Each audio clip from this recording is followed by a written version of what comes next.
Well, hello, hello, hello. My design is well underway. Today, I am making a tessellation. I love the way tessellations look when they're completed. I love what they do. A tessellation. Here's how it's spelled. Tessellation.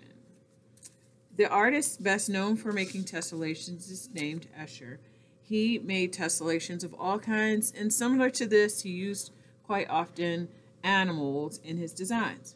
So I used a fish, and this was the shape I began with. This shape, well, actually, the shape I began with was a rectangle that I turned into a square that I turned into this. But I'll go back to that later.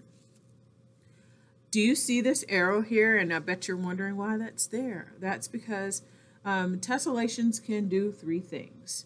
They can slide, which is called translation, which is what this did.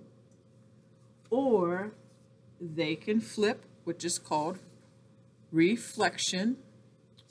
Or they can rotate, which means turn.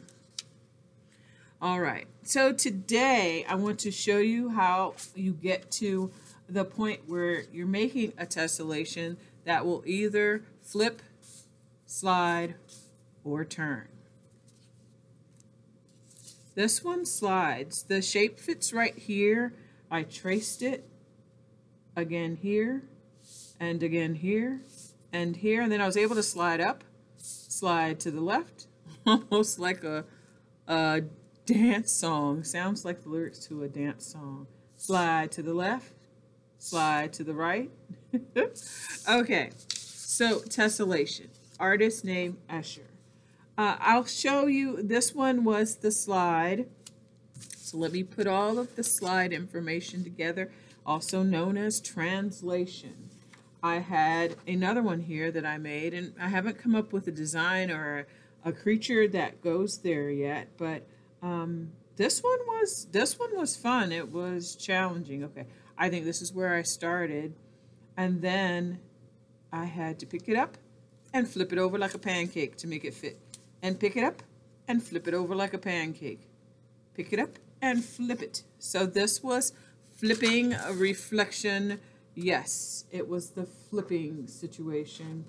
And then this one, this was great. It was awesome. This one was rotation. Check this out.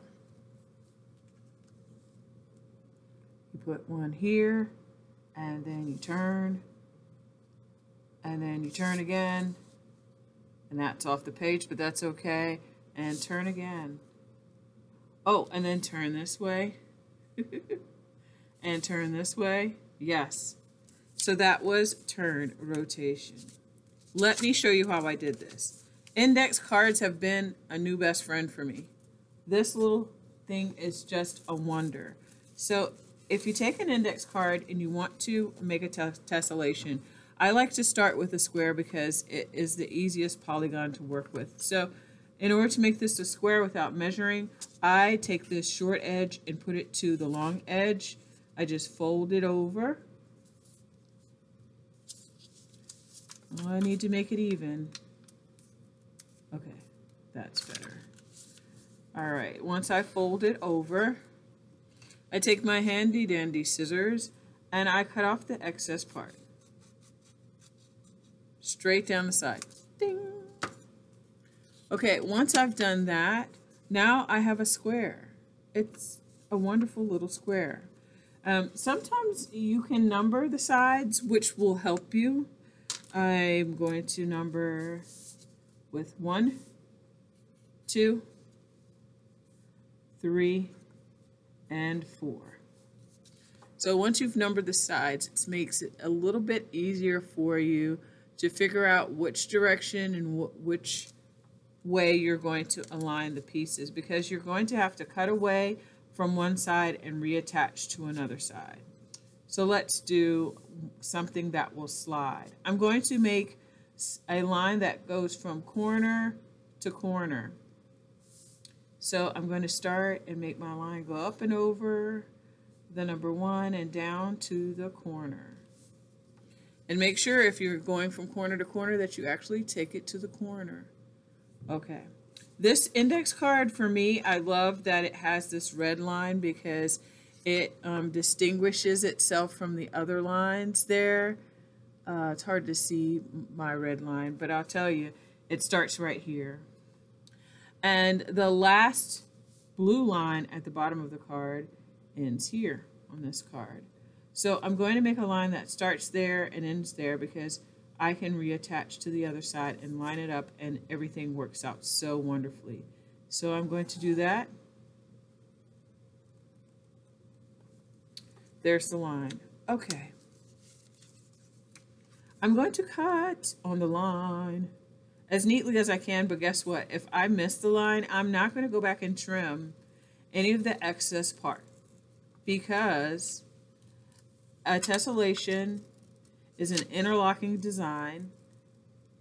It has pretty much just has congruent shape, all the same shape and size, over and over. That's repeated and interlocked. So if you have a little piece missing, something's not going to fit together well. So if your cutting skills are not the best, just do the best you can and keep trucking. Ding. Okay, I've cut off sides 1 and 2. Now I'm going to match up the odd numbers together and the even numbers together. So I'm going to make a sliding tessellation. So I'm going to slide 2 over next to 4. And the very end of this will be at the red line. You probably can't see that on camera because for some reason my light is really bright today. And you're going to take your handy dandy tape. And what I like to do is put some tape on the back of my hand or side of my finger, some small pieces, so that when I'm working, I don't have to stop and try to fight with this contraption. I may have cut too many pieces of tape, but that's okay. Okay, and even the blue lines line up, so I'm just lining it back up with the blue lines. That's why I love using an index card. Okay, if I can just hold my hand still long enough. There. Put that down. Okay, now I'm going to add another piece of tape right here. And I think I'm going to flip it over and put some tape on the back just to reinforce it. Voila. Now, of course, we're matching the odd numbers together. So 3 and 1 go together. And I had already drawn the line from corner to corner. So I just make the corners touch and push it together and tape it down. So the shapes are always interesting for tessellation tiles. I've always enjoyed just seeing what kinds of different things my students will create. And sometimes they think it's going to turn out one way and it turns out to be another way. And most of the time they're perfectly fine with it. It's like this looks like an elephant. Doesn't it? It looks like an elephant's head with ears and a long trunk. Oh my goodness. Oh, yes, I'm definitely tracing it in this direction on my paper. Let's see. You might have noticed on my examples that there were some pencil marks on there.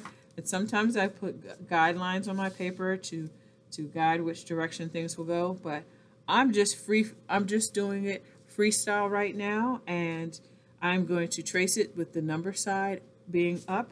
And let's see. Oh, I think this is going to be awesome. I think I'm going to start right about here because, again, we know that this one is going to slide because of the way that we position the tiles, the sides of the tessellation tile. So we know already that this is going to slide. I don't think I've ever made one that looked quite like an elephant as this does. So try to keep it still, keep it from moving, and trace around carefully. And boom. And then slide.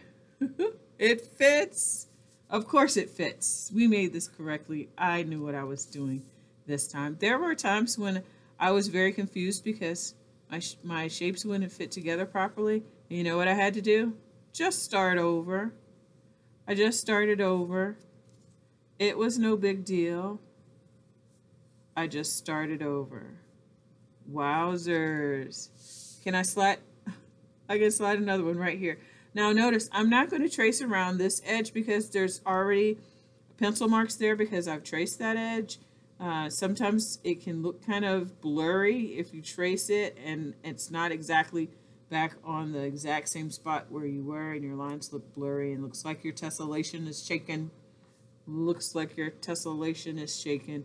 I am contorting my left hand trying to keep this pattern from moving. Do you see how this is sliding though? I love it. Okay, let me slide. I'm sliding up this time, and it fits. This is delightful, and as some say, very satisfying. I see I missed a spot there. I might have to go back, put my pattern back in that spot, and get the top of the head.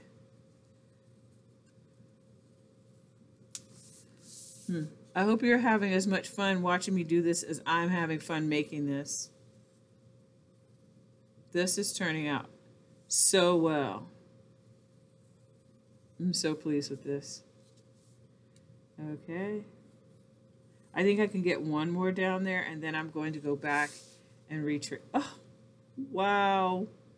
It's going to fit like, what is this, 6 of them on the page. Now, it looks like I was a little off with my tracing right here. And, okay, I'm just going to roll with it because guess what? I'm not a machine. I'm not perfect, but I strive to do well. So I think I did pretty good. I think I did. I think I did pretty well. I have to give myself kudos sometimes. Sometimes I have to pat myself on the back and say, great job. Because I really tried. There it is. Love this. Oh my gosh. So, okay, let me work on the elephant face. Okay, so the ears would be separated by, you know, something looking like this. The ears. The big flappy ears, okay? Okay. I think the eyes would be right about here. And, all right. And the trunk, I'm just going to add some curved lines coming across. And then right about here, I'm going to make a curved line so I can show the opening of the trunk. The nostrils. What do y'all think of that? I think it's pretty cool. I'm going to trace that one, and then guess what? I need to go back and trace all of them. But just so that you can see this better on camera, I'm going to use my marker to trace around the shape of this elephant. Wow, I don't think I've done one that looks like a tiger. It was a beautiful tiger. I wanted to keep that pattern forever, but some time ago it disappeared. So now I have another favorite, the elephant. I'm going to leave a little shine in his eye because that's what I like to do when I do eyes. Oh, I'm loving this. I think I might add a few little hairs on top for detail. What do y'all think? I think it's awesome. I think that's wonderful. And this is going to be Ellie. It's going to be Ellie for the elephant. All right, well, you just saw how it works. You take an index card, a pair of scissors, and some tape, and you can make your own tessellation pattern.